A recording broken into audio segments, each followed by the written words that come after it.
Hello बच्चों, कैसे हैं आप सभी। स्वागत है आप सभी का आपके अपने चैनल वाणी एजुकेशन में, जहां हम कर रहे हैं 10th की साइंस का चैप्टर 10 आज हम करने वाले हैं। हम कर रहे हैं साइंस के एमसीक्यू क्वेश्चंस।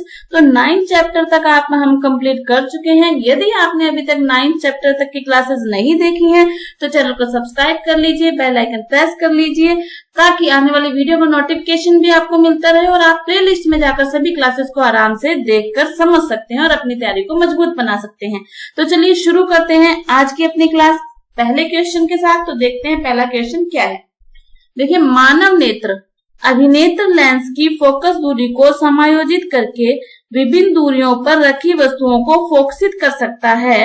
ऐसा हो पाने का कारण क्या है?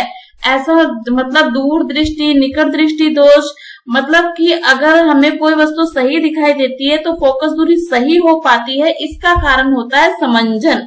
क्या होता है? समंजन क्षमता। हमारे नेत्र की समंजन क्षमता के कारण ही हमें कोई चीज जितनी दूरी पर है वो सही रूप से दिखाई देती है। तो इसमें कौन सा ऑप्शन सही रहने वाला है? ऑप्शन नंबर 2, समंजन क्षमता।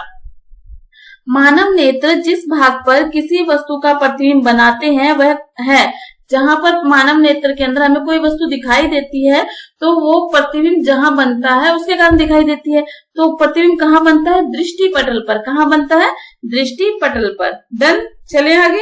चलिए, सामान्य दृष्टि के वयस्क के लिए सुस्पष्ट दर्शन की अल्पतम मतलब कम से कम दूरी होती है लगभग 25 सेंटीमीटर। कि अगर अपने को कोई चीज साफ देखनी है तो वो हमसे लगभग 25 सेंटीमीटर की दूरी पर होनी चाहिए, तब वो हमें चीज साफ दिखाई देगी। ठीक है। उसके बाद है अभिनेत्र लेंस की फोकस दूरी में परिवर्तन किया जाता है। किसके द्वारा किया जाता है? पक्षमापी द्वारा। किसके द्वारा? पक्षमापी द्वारा। अभिनेत्र लेंस मतलब आंखों में जो फोकस दूरी ज्यादा या कम की जाती है वो किसके द्वारा की जाती है? पक्षमापी द्वारा। डन। चले आगे।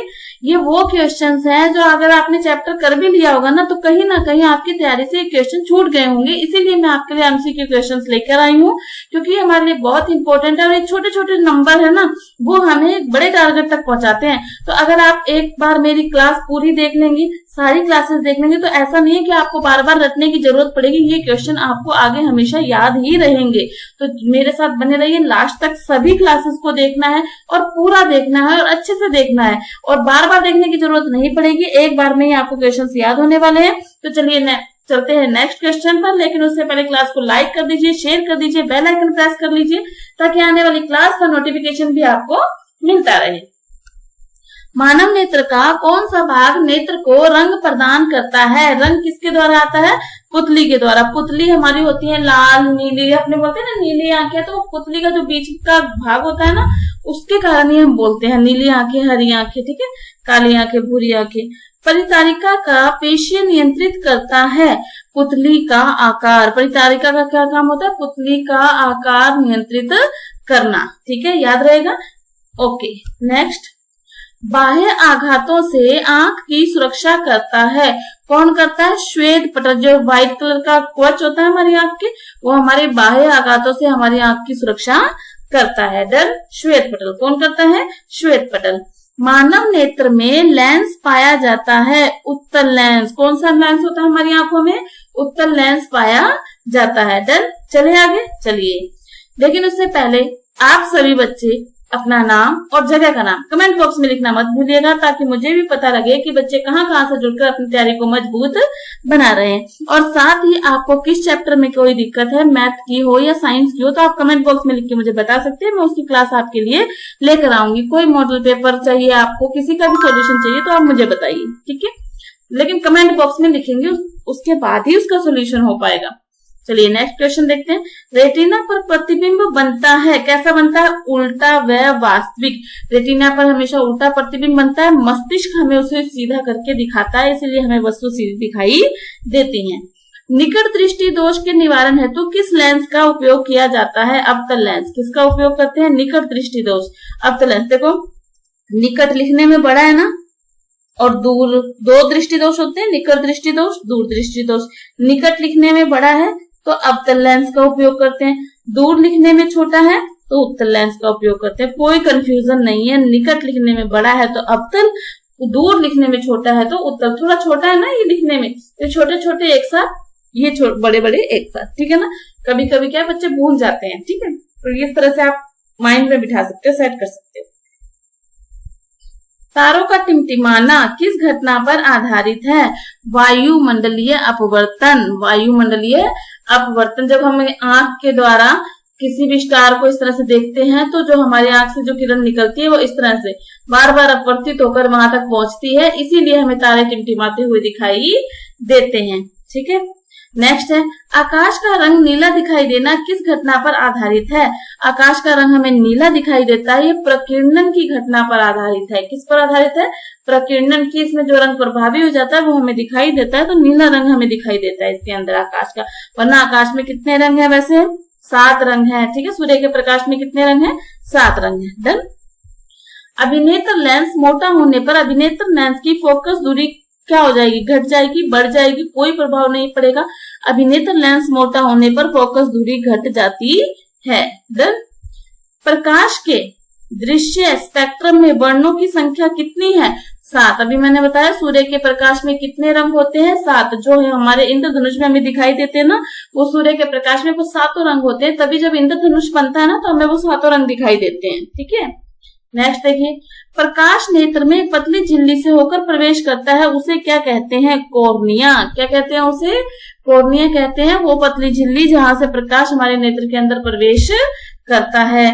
अग्रिम सूर्योदय व विलंबित सूर्यास्त का कारण है, मतलब सूर्यास्त पहले हो जाता है और लास्ट तक दिखाई देता है, इसका कारण है अपवर्तन। इसका कारण क्या है?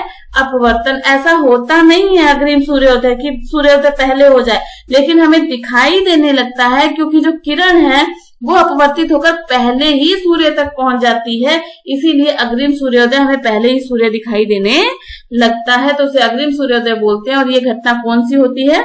वायुमंडलीय अपवर्तन की घटना होती है। डन। नेक्स्ट देखिए, दीर्घ दृष्टि दोष। दीर्घ दृष्टि दोष या दूर दृष्टि दोष है ना, निवारण में कौन से लेंस का उपयोग करते हैं? उत्तल लेंस का उपयोग करते हैं। अभी मैं पीछे आपको बता के आई हूँ कि आपको कैसे याद करना है उनको। गहरे समुद्र का जल नीले रंग किस घटना पर आधारित है? तो जो रंगों वाला कार्यक्रम है वो प्रकीर्णन की घटना पर आधारित है। आपको याद रखना है कौन सी घटना पर आधारित है? प्रकीर्णन की घटना पर। डन। चलिए नेक्स्ट क्वेश्चन देखते हैं। वर्ण विक्षेपण किसे कहते हैं?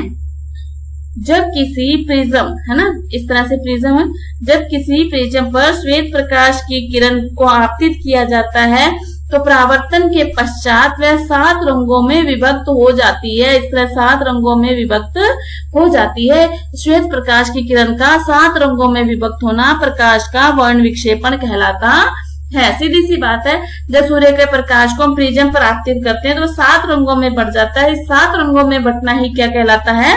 वर्ण विक्षेपण कहलाता है। हो जाएगा, कोई दिक्कत नहीं है, ठीक है। नेक्स्ट क्वेश्चन, हमें वर्षा के बाद आकाश में इंद्रधनुष क्यों दिखाई देते हैं? देखा है कभी इंद्रधनुष बारिश के बाद? बारिश के बाद देखो इंद्रधनुष आपको तभी दिखाई देगा जब एक तरफ तो सूरज की किरणें हों और दूसरी तरफ हल्की हल्की बूंदे हों, तो उस समय जब ऐसी स्थिति बनती है तो क्या होता है? इंद्रधनुष दिखाई देता है। इसका कारण ये है कि जो बूंदे हैं वो उस समय प्रिज्म का काम करती हैं।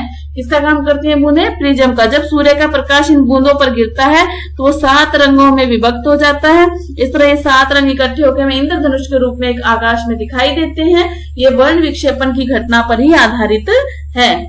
तो देखिए, वर्षा के बाद आकाश में जल की सूक्ष्म बूंदें रहती हैं। जल की यह बूंदें प्रिज्म की भांति काम करती हैं। सूर्य के आपतित प्रकाश को ये बूंदें अपवर्तित व विक्षेपित करती हैं। फलस्वरूप हमें सूर्य के विपरीत दिशा में इंद्रधनुष दिखाई देता है। डन। कोई दिक्कत? हो जाएंगे ये क्वेश्चन। वर्ण विक्षेपण क्या है, इंद्रधनुष क्या है? देखो हम कर रहे हैं रिवीजन, तो रिवीजन की तरह करेंगे। जब हम डिटेल्स पर आएंगे तब हम डिटेल की तरह काम करेंगे। अभी हम कर रहे हैं एमसीक्यू क्वेश्चन, तो हम उसका डिटेल नहीं पढ़ेंगे। अगली क्लासेस अगर आपको इसकी डिटेल चाहिए तो मुझे कमेंट बॉक्स में लिखिए, तो हम डिटेल से इसकी क्लासेस लेकर आएंगे। लेकिन मेरा जो मोटिव है वो है आपकी तैयारी करवाना, क्वेश्चंस का रिवीजन करवाना, तो उसी हिसाब से हम क्लासेस ले रहे हैं। ठीक है, ये हमारा 10th चैप्टर है। 10 तक आज हमारे कंप्लीट हो चुके हैं। यदि आप नए हैं, पहली बार आए हैं, तो हमने देखो मैथ का सिलेबस भी अपने चैनल पर कर लिया है। मैथ की क्लासेस भी आप आराम से देख सकते हैं, और कोई भी दिक्कत है तो कमेंट बॉक्स में लिख के मुझे बता सकते हैं। ठीक है, तो आज के लिए इतना ही। मिलते हैं नेक्स्ट क्लास में नेक्स्ट चैप्टर के साथ। तब तक पढ़ते रहिए, खुश रहिए। धन्यवाद।